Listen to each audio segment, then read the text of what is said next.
I always have national pride when I hear Energy Australia. Yeah. I've forgotten what the billionaire is in Hong Kong who owns it, but he also has a great interest in rare cars. Ah, okay. So I feel good about that too. Well, listen, when they make those billion-dollar profits, they'll pay a lot of tax. No, they paid nothing. Energy Australia paid zero tax last year.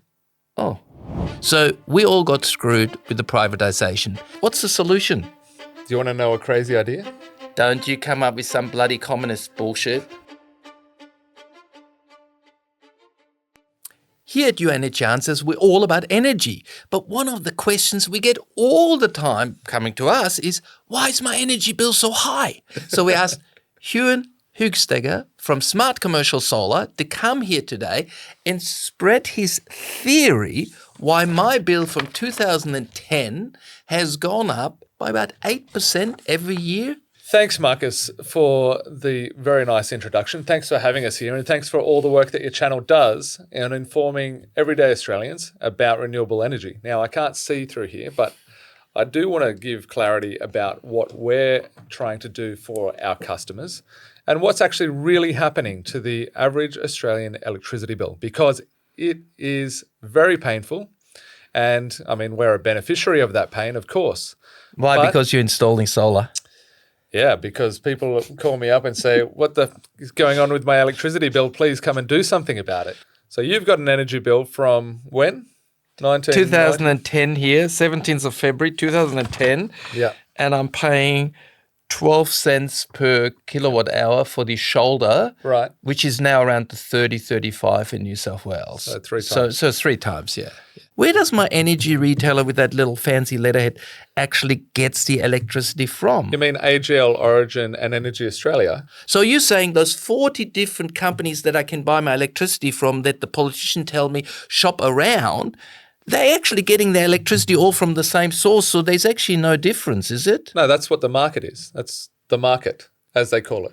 No, I want an electricity system that works for me. I don't need an electricity market. I want a system that works. Yeah, and the market is AGL, Origin and Energy Australia. Right. And then everyone else buys their energy from them, and then they sell it to you, and they put it on a yellow. See this one? That's yellow. This that is one. the old Energy Australia. There's a blue one over there. You got a different colours. you can buy from blue, red, and yellow. No, but hang on. I'm the lobbyist for one of these companies outside who want to own your electricity network as the government. So I'm going to come to you and say, listen, mate, I can bake this cake much better with many layers. So we've got the generation first. We make a company out of that. Yep. Good idea? Great idea. We'll separate that from the rest of the grid. So generation goes away. And then we go for the poles and wires. That's another company, distribution. Yeah. Okay. And then we have the people that sell it to you. So they just get the flavoured milk and put in a different package. And that's what they call. Same milk. Yeah, but the energy retailers. Is that Retailer? it? Right. Then I got the government in there with the bureaucracy that has to manage that all. So that's a lot of couple of new jobs. Well, we need many layers of government. We don't just need one. We need about 10. Right. So are there? I think you've written down there all the different companies that are kind of involved in it from a government perspective. Yeah. How much time do you have? Well, I know, but just read them out while I'm kind of carrying on. So have a look them up, and give me a couple of them. So we've got a multi-labour of government bureaucracy. Now, what the benefit of this is that suddenly, instead of having one marketing team for one company, I now have 40 companies on one level and maybe 10, 15 on the others. And so all these need new bosses. They need new kind of marketing departments. They need sales departments. And all these staff that we need is going to be paid by you with the electricity. And that's why it's so much more efficient. No, but you get more choice. You get more choice, right? That's right. I mean, it's the same milk, the packages are different. It comes in a different pack now. Yeah. Professor Huon, please give me the beautiful acronyms and names of our bureaucracy that's looking after our electricity and making sure that our bills keep going up. So we start with the Department of Climate, Energy, Water, Environment and every other thing. Something with an ombudsman at the end, maybe? That's just the department. Then under that, we've got the Australian Energy Regulator, we've got the Australian Energy Market Operator. We've got the Australian Energy Market Commission. We've got the Clean Energy Regulator, the Energy Security Board. We've got in states, we've got VicGrid, which is sort of taking a bit over AEMO's role. We've got the Energy Corporation of New South Wales called EnergyCo. Queensland have the same thing. And we've got Queensland Competition Authority. We've got the Energy and Water Ombudsman for each state. And then we've also got the ACCC, which helps set pricing. Yeah, but then we also got the Energy Minister.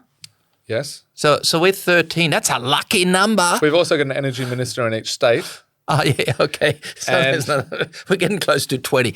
Well, we need another board. We need another government-sponsored board to try and help fix, because there's no way that you can go from paying 10 to 36 cents over only a 20-year period, and there's something wrong, right? It's actually only 16 years. Professor Huon, I look for your wisdom. Are there any examples of privatisation where it just really helped us a lot? I mean, there must be something somewhere in the world. I'm just trying to think about all the good outcomes from like really social infrastructure, paid for by taxpayers, bought back by private corporations at a much cheaper price than what they're really worth, and then sold back to those populations in pieces and with inflation. I think the toll roads in Western Sydney, they're a good example of privatisation gone well. I spend a few $100s a week on tolls. It's really worked out well, where a private corporation uses public land to build a private road that they then toll us for. So it's our road, but we should still pay for it. I think that's wonderful. That's a great business model that should work well. I got you in here, Mr. Professor, to give me some ideas. You're giving me really just bad news. So we all got screwed with the privatisation, and our politicians got either, I don't know, taken to good lunches by lobbyists, or were just plain dumb when they actually go for the privatisation. But now it's a scrambled egg. We can't do anything about it. What's the solution? Do you want to know a crazy idea? Don't you come up with some bloody communist bullshit. What is your idea? Let's nationalise the grid. Let's buy the grid back. We make the people in Hong Kong who make a lot of money out of it, we make them upset. Well, I can't remember the exact number that we spend, but if we bought it back, it's worth about $200 billion. We'll buy it back for $400 billion. $200 billion is not that bad. That's only one submarine. How many submarines should we buy? I don't know, just one less. Get the grid. Swap your one submarine for a grid, and cheaper electricity for everybody, and cheaper bricks, and cheaper ice cream, and cheaper manufacturing, and cheaper people cost of living issues. Ooh, it's not a bad idea. It's a pretty good idea. But only people like Pauline Hanson are going to say it, and then it's going to be vilified, because the major party's not going to say that, because there are too many lobbyists that possibly afterwards work for an energy company, so they don't really want you to do that kind of radical stuff. We also then have 10 bureaucracies that would then not have a job. I don't think any politician's got the kahunas to do anything about this. But if you can't beat them, join them. Yeah, I mean, I think it's like that. It's like, you remember Elvis? He was playing the guitar and then 40 people lived off it, you know, the makeup artist and the guy who pulled the hair out of the nostrils on Mondays and all those different people. So the production. It's kind of like that with the electricity now, isn't it? We had something that went very simple from one place to the other, and now we found the way to get it, swing it up and down and put a bit of flavour in it, and now it's so freaking complicated. We've got so many foreign interests. This is the other great thing. You know, don't you go there. He's going to tell us that it's not a problem because our electricity is still owned by the government. Still owned by the government. Not our government, but a government. Yeah, absolutely. Nothing wrong with Hong Kong. It's owned by Hong Kong. But Hong Kong, that's a government. Singapore, China, AGL and Origin, Energy Australia, all foreign-owned entities. There's no problem. I mean, it's still owned by someone. But what about Energy Australia? It's such a beautiful name. You know, you think it's be owned by Australia. Is Energy Australia Australian national pride. I always have national pride when I hear Energy Australia. Yeah. And I've forgotten what the billionaire is in Hong Kong who owns it, but he also has a great interest in rare cars. Ah, okay. So I feel good about that too. Well, listen, when they make those billion-dollar profits, at least there's a benefit, which is our taxes. How much tax did they pay last year? I don't know, but I mean, they make a lot of profit, so they'll pay a lot of tax. No, they paid nothing. What? Who paid nothing? Energy Australia paid zero tax last year. Oh. But the year before and the year before and the year before and the year before, did they pay a lot of tax? I think they took, $30 billion over the last however long they've been around, and they paid $300 million in tax. I don't want to be a communist country. I mean, I know the communist country already owns our grid. Already owned by them, yeah. Yeah, but that's too communisty. Don't they say this is causing issues with sovereign risk and nobody's ever going to invest in Australia again if we do such radical things? You know, the whole world will be disgusted with us. You know, isn't that the argument? I think it's time, let's reverse it. Let's also privatise water. I mean, I know it falls from the sky. It comes in free and it's there for everyone. But I don't think it is a right for every Australian to have either their own electricity system or their own water system. I think we should... That's a great idea. I mean, you think about it. If we could put 20 layers of bureaucracy between you and Sydney Harbour, the money we could make for bureaucrats, that's amazing. That's a great idea. And we could sell it to foreign owners and make a lot of money. I mean, who says it's a human right to have water? I think it should be bottled. As the Nestle owner CEO said, it's another food product. Any other food product owned. Why should we allow people to have water for very cheap or free even? Terrible. I mean, if you think of putting a bucket out during rain so you get water for free, you owe us money. You're not nationalistic Australia-wise for the way we are able to rip you off properly. You know, we're not allowed that anymore. Well, we're going to have little drones driving around. But if we could privatise it, then we would have more choice. So hang on, I'm confused now. I'm the one who's supposed to be the nasty one and make really stupid ideas. The devil's advocate. And you're supposed to be the one that gives us solutions, all right? You're not the good guy anymore. I've joined the dark side now, absolutely. I've realised, wait there, I can't beat them. I may as well join them. Let's go to the next level. This is crazy. We have done ourselves a disservice. It is affecting our country. It's not good enough. It's not good for our children. It's not good for manufacturing. It's not good for food, building, any growth. It's not even good for renewables, even though in the short term we're all enjoying our day in the sun. The Energy Australias of this world are not really that happy with solar and all of that because that really does create a competition to them, doesn't it? Well, this is our argument in business, is that you have to take control of your own energy situation. You cannot rely on the market, the system, to look after you. You really need to be doing solar and battery and taking as much of yourself off this grid. They call it the grid. It's really a market and you're the product. So this is about making yourself self-sufficient and self-reliant and insulate yourself from foreign ownership. So you're really actually plugging now your company here. My platform here, or our platform, has allowed you now to kind of sneezily come in and go, if you're a business owner, you got to go for more solar. Was that your intention why you agreed to come here? A little bit of self-interest. I guess everyone else is doing it. But no, this is actually the interest for the Australian people. Right. I want them to have clean, abundant, cheap energy.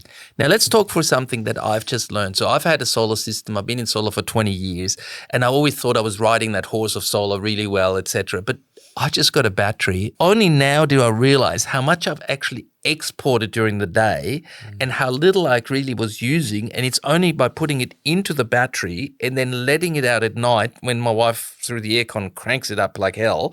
But really for businesses, batteries can still be quite expensive, aren't they? They are expensive. They are a high upfront cost. They've come down around about 70% over the last 2 years. So massive decrease. But now, because we've worked out how to participate in the market, we can generate revenues from selling into the market. In fact, I call it shorting the electricity market. We short the electricity market by using batteries. So we are gambling for our customers. We put in a very big battery. Let's say it costs $1 million. That $1 million generates, by selling into the market, new revenue, $250,000 a year. So we can get a 4-year break even out of $1 million battery, because what we're doing is we are gambling. We're betting against the market being stable and against the market price being low. And so we call it the big short. Because you believe that as we're pulling more of the coal fire out, the grid will become less stable and therefore the volatility will increase, and therefore having a battery will reward you because you can export at the high price points. Volatility increases, prices are constantly increasing, the market caps are moving up so that the price has more room to move up. And over the next 5 years, we are pulling out 25% of the spinning reserve capacity. So how do we replace that? Replace it? Yeah. Are you joking? We can't replace 25% in 5 years. So what's going to happen in 5 years in Australia? Are you crying? No, you're the professor. You're supposed to give me the answers. We need to invest around about $100 billion in batteries. We are gambling on the future of electricity being unstable and high priced. But everybody in the market is doing that at the moment. No, only the smart ones. But what about just the normal punter who just wants to use his toaster and now he's going to eat dry bread? I mean, you guys not realizing the juggernaut of pain that we're going to drive in the future with the electricity market. And I shouldn't really laugh, but no. I just bought myself a big battery and a big solar system, and I'm actually at the moment experimenting to go off-grid. I'm going to leave the whole mess behind. I'm just looking after my own house. I'm sorry. I tried to save the world. It was too hard. Superman went back home and just sweeping the street. Is there really a realistic chance to nationalise the grid, or is this just a professor's pipe dream? It is a pipe dream. It is. But you know how much superannuation is generated in Australia? $3.9 trillion a year, which could easily buy back the Australian grid for the Australian people. What about all these marketing people and salespeople that tell you, this is better flavoured milk than that? All the jobs would be lost, and then they're not paying tax anymore. To be honest, they're going to get replaced by AI shortly anyway, so it doesn't really matter. And AI uses 5 times the amount of electricity per query than a standard Google search. So we are going to need big data centers with a lot of power. And you know what? I think those other bureaucrats and employees can go get jobs in real productivity, because manufacturing would return to Australia and there would be a lot of opportunity. There would be a lot of businesses coming back because Australia would have the cheapest, most abundant, cleanest electricity in the world. And we would become the safe haven because we've got great safe politics. 2-party preferred system works beautifully here. When there is chaos, then you need solutions, and then politicians can look good. So the fact that we've got a very chaotic energy market is actually really good for our politicians, because then they can go before elections and promise that all this pain will go away if they get elected after the election. And in this case, I think it was that, because wasn't there a $275 electricity bill saving? And while the electricity is so high and I'm a politician, I can give you $300 as a rebate, one-off, burn the budget. It's not really a solution, but I look good as a hero. So if you solve the problem, you make it like you take a job away from our politicians. Yeah, and you get to throw out some money. Everyone loves throwing out money. You get to put a Band-Aid over this gaping wound. Like, it's basically like putting a Band-Aid on a broken leg. And we should do the same for education. The universities will just forgive a little bit of debt, but not actually fix the root cause. What about if all the people on a Monday would stop paying their electricity bill? What would happen? Nothing. It's like they said, what about if there's a war and nobody turns up? What about if there's an electricity price hike and nobody pays it? That would bankrupt, in a pretty short period of time, a bunch of people. And then we can buy the grid back cheaper. Cents on the dollar. Sorry, guys. I mean, exactly we're just real mucking around. But it is a scandal that we have small businesses giving up their businesses because their profit has been sucked up by the electricity bills. I really don't know if nationalisation is ever going to happen, but I think that that scrambled egg is in so many little pieces, and there are so many interest groups that are benefiting from the current circumstances. And all there is on the other side of the ledger is the poor voter who's paying a high electricity bill and is probably too busy working too hard for that electricity money to be too exhausted to really bother about it. Yeah, so we could wait for the government to do something. We could wait for a courageous politician one day. We could wait for Superman to come back.